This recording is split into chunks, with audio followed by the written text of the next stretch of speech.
haddiina laga guulaysto Cabdirahmaan ba matalan madaxweyne noqdo de waa la taageeraya qofka ugu oranbaliyeeyaa noqonaya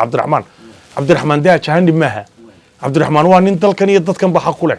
waa nin dadka ka soo jeeda deegaankan Jamhuuriyadda Soomaaliland waa nin u dhashay waa nin reerkood iyo family-giisa baay SLMT Soomaaliland reerka ugu badan buu jilibka hoos ka soo jeedaa ay kamid ahayn SLMT ku dhinto waad ka warhaysaa Cabdirahmaan xaq buu leeyahay inuu dalkan dee maamulo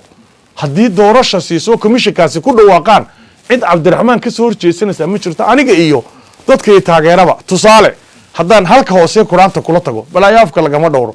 anigu family-gan ka soo jeedaa ama reerka Soomaaliland waa reero raajis baan ka soo jeedaa aniga Cabdirahmaanna waa adeerkay Muusana waa abtigay nin la reernimadiisa ku baqdana ma ihi ma sha Allah ilaahay baday ma qarinin